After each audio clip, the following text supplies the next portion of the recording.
when you meet the Guru, when you meet God, how do I say it? Words become dumb at the door of the spirit. You know, Swami opened my heart, but he came in that dream full of light and energy. He was robed in radiant red, all glory. And then he waved his hand. I never knew Swami has that mannerism of waving hands, but he waved his hand, and that energy just drew me whoosh, to himself. And then he hugged me. Our Father is here. We are passing through the most auspicious, gracious moment in the history of creation. Not just history of mankind, but the history of the whole creation. God, in his full embodiment, is here with us. Why worry? Be happy. Being is that emptiness whereby you allow God to take over you. That is my message. Amen. Welcome to Souljourns. His is an amazing story. Father Charles Ogada, a Catholic priest from Nigeria, discovered in Indian holy man Sri Satya Sai Baba a greater love for all people, a boundless love for Baba, and an even deeper love for Jesus. Father Ogada's greatest desire is to bring Sai Baba's teaching of divine spiritual oneness to all Christians, to all people. This interview was recorded in Sai Baba's ashram in India in January of 2006. We're in the heart of the abode of peace, Prashanti Nilayam, in Puttaparthi, India. And here you are, a Catholic priest from Nigeria. I want to ask you, completely unrelated to Sai Baba and your Catholic priesthood, the first question. What kind of a little boy were you? Swami's boy. From the very beginning? Yeah. Even Swami surprised me in his discourse, Christmas discourse. Remember he said, in fact, he told me that I had known him right from my childhood. Even though you weren't conscious of him? Yeah, even though I was not conscious of it. And that was a very big opening to me, because I remember that I had never had, people usually have a transition when they come to meet Swami, a transition period whereby there is doubt. How do you reconcile Jesus with Swami? Where does Swami fit in Jesus? But that never happened to me. It was for me a flow. It was for me like a remembrance that Swami was everything to me. And then when he said that also, my childhood memories flashed back to me, because my childhood memories were the most beautiful experiences I've ever had in life. I was like in bliss all through, right from age 5 to age 11. You were a good little boy. Well, Swami was the bliss of my soul.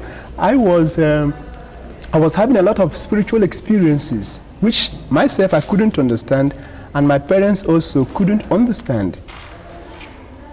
What kind of experiences?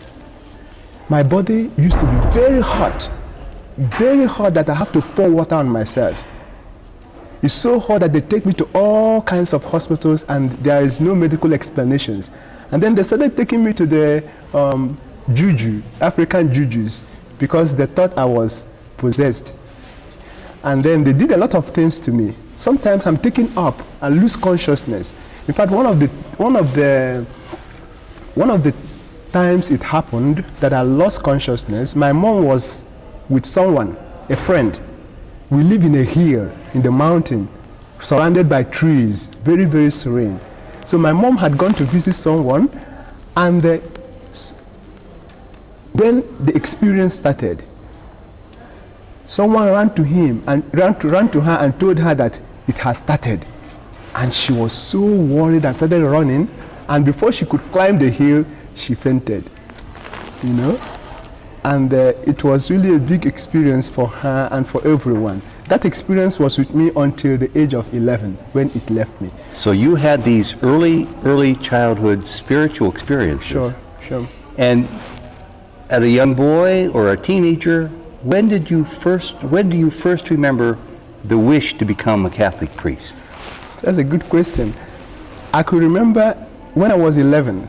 My dad is also a very spiritual person. Very, very serene, very, very humble. Catholic family? I'm born in a Catholic family. So he called me, one day he called me inside his room and held my hands. And after saying a very beautiful prayer, she spitted in my hands and closed it as a sign of his blessing, a sign that he has poured in everything that he is in me. And then he asked me a question. He asked me, would you want to be a priest? And I said no. Because I said no, because if I had said yes, I would go to the seminary to train, junior seminary. Normally there's a junior seminary and then the higher seminary. So because I said no, I went to an ordinary school, for my education. Yeah. So when I finished, it was 5 years training, high school. When I finished, I did so well. I really had very fantastic results. Everyone was proud of me, including my dad. And I was preparing to go and read medicine in the university. You were going to be a doctor? Yeah. That was my dream. And everyone was really, really very happy. Everyone looked up to me. I was also the first born son of the family. And we are 9 in the family. How could your father send you to school to be a doctor? It would be very expensive. Yeah, but it's worth it because he loved me so much. He really loved me so much. So it was during that time. So you thought your career would be that of medicine? Sure. So then what happened to change your mind? I used to love solitude. Naturally, not because of any religious sentiments. I used just to be alone or just withdraw into the forest and just be. With 8 brothers and sisters, I understand why. Well, that was my habit. And it was when I was waiting, normally because I had come to that, there are certain times in your life when you are totally relaxed because there are nothing at stake. Mm-hmm. Everything, I had gotten everything, and then I was relaxed in those moments. So, I was alone by myself, and all of a sudden, this strange force seized me. It filled me with so much love, so much energy, that I couldn't contain it. What was it? How can you explain?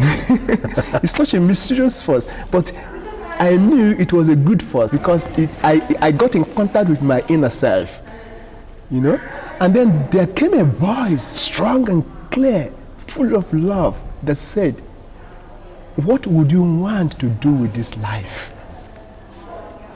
It was an inner voice, not an outer voice. It was, wherever, I didn't know the source, where it was coming from, but it filled me. Actually, I was one with that voice.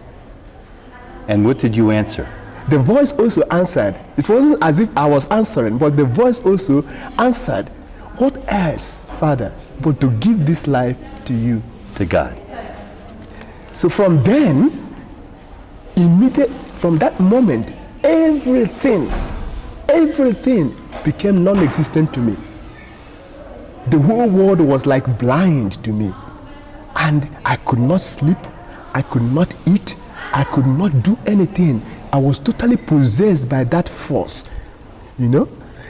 I became so thin, because I didn't derive any joy in any other thing, even eating and sleeping, except to be alone with that voice that filled me with so much joy. Just to be in your heart, alone, no people, no noise, with God. Yeah. Not that. Also, there was something that started happening to me at that moment. It was like I was one with everything, because I couldn't also stand the suffering of other people then. I couldn't stand it because I was feeling the suffering inside me. And there was much suffering around you and your community? So much suffering. Like if I'm going to the market, normally I wake up very early.